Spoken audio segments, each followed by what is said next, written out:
How would you feel if you knew that every challenge, every triumph, every person you've ever loved or lost wasn't just a random twist of fate? What if I told you that before you took your first breath in this life, your soul chose it all? Your family, your struggles, your greatest loves, and even your deepest heartbreaks. And here's the mind-blowing truth. There's a way to break free from the endless cycle of reincarnation, to step off the wheel of life and into a higher state of existence. But first, let's dive into how and why your soul chose this life, and what happens when it's time to move on. The concept of reincarnation, often referred to as the wheel of life, is a cornerstone of many spiritual traditions: Hermeticism, Hinduism, Buddhism, and even mystical Christianity. It's the idea that our souls journey through multiple lifetimes, each one offering unique lessons, growth, and opportunities to resolve karmic imbalances. This isn't just a random process, it's a divine design, a cosmic curriculum for evolving consciousness. The soul isn't just a passive participant, it's an active co-creator of its reality, shaped by the choices it makes and the karma it carries. Karma, often misunderstood, isn't about punishment. It's about balance and learning. Every action, thought, and emotion creates an energetic ripple that eventually returns to the soul, offering a chance to grow and evolve. For example, if you've caused harm in a past life, you might choose to experience a similar situation in this life to develop empathy and understanding. On the flip side, acts of kindness and love can manifest as positive opportunities and blessings in future lifetimes. Karma is the universe's way of teaching the soul how to align with its higher purpose. But here's where it gets even more fascinating. Before you were born, your soul didn't just randomly pick a life. It carefully selected every detail: your family, your body, your challenges, and even the people who would come into your life. Imagine your soul standing in a realm beyond time, surrounded by ancient spiritual guides, reviewing countless possible lifetimes.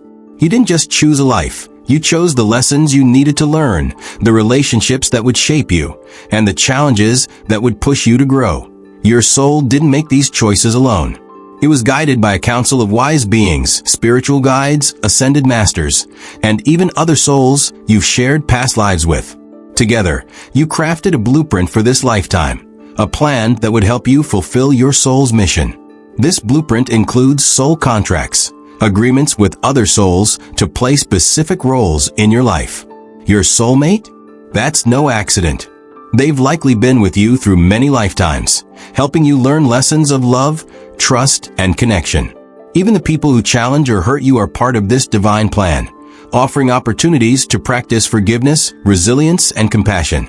Before incarnating, your soul existed in a state of pure consciousness, deeply connected to the source of all creation, what some call God, the divine, or the universal mind. In this state, there's no separation, no duality, just pure, infinite love and unity. But even in this blissful state, the soul feels a deep longing to grow, to experience, and to understand itself more fully.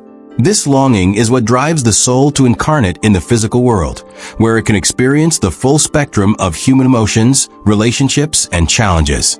The physical world is like a school for the soul. It's a place of duality, light and dark, joy and sorrow, love and fear. These contrasts are essential for the soul's growth. Without them, the soul couldn't learn the lessons it came here to master. Each lifetime is like a classroom, and every experience is a lesson. Some lessons are easy, while others are incredibly challenging. But each one is designed to help the soul evolve and move closer to its divine essence. When you're born into this world, you cross a veil that separates the spiritual realm from the physical. This veil causes you to forget your past lives and the plans you made before birth. But even though you don't remember, your soul does. It carries a deep, intuitive knowing of its purpose, and it's constantly guiding you through your intuition, dreams, and inner voice. These subtle whispers are reminders of the mission you came here to fulfill. But what happens after this life? When your physical body dies, your soul returns to the interlife, a state of pure consciousness where it reviews its previous lifetime, reconnects with its spiritual guides, and prepares for its next incarnation. This isn't a place of judgment or punishment. It's a space for learning and growth. During the life review, The soul relives its actions, thoughts, and choices, experiencing the emotional impact they had on others. This process helps the soul understand the consequences of its actions and identify areas where it still needs to grow. Karma plays a crucial role in shaping the soul's next incarnation. The soul assesses its karmic balance and decides what lessons it still needs to learn.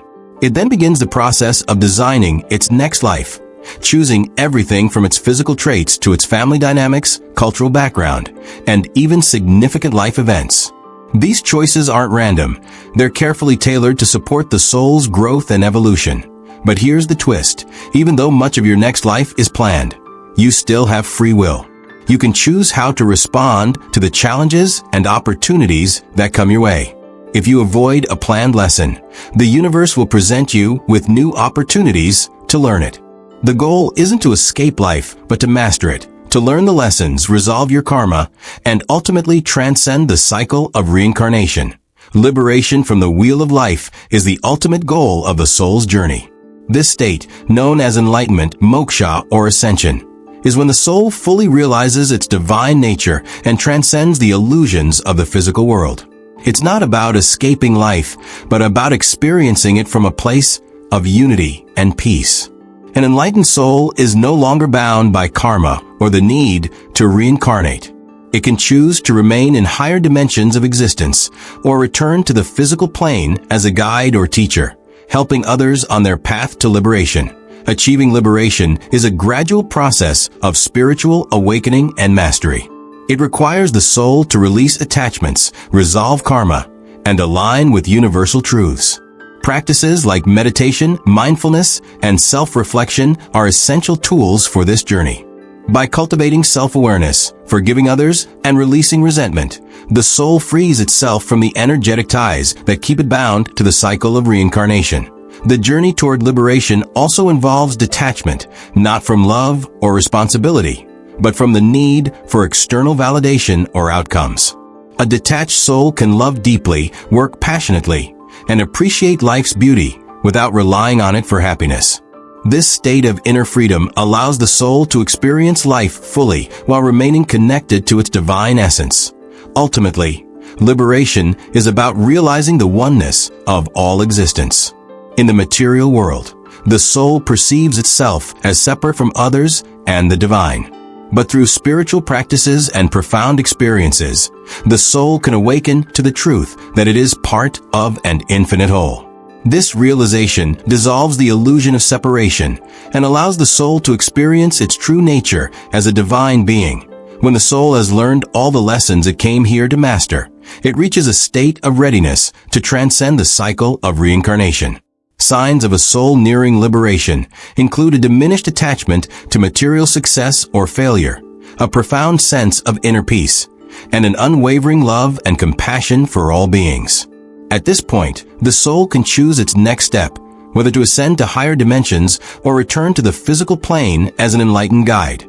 Throughout history, enlightened beings like Buddha, Jesus, and other spiritual masters have chosen to reincarnate not out of necessity, but to uplift humanity.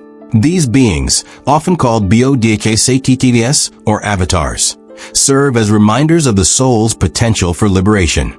They embody the highest principles of wisdom, love, and power, acting as bridges between the physical and spiritual realms. And if you're ready to dive deeper into these mysteries and explore your own soul's journey, join me as we uncover the secrets of reincarnation, karma, and liberation. Hit that subscribe button now, and let's embark on this transformative journey together. Your soul's evolution awaits. Are you ready to take the next step?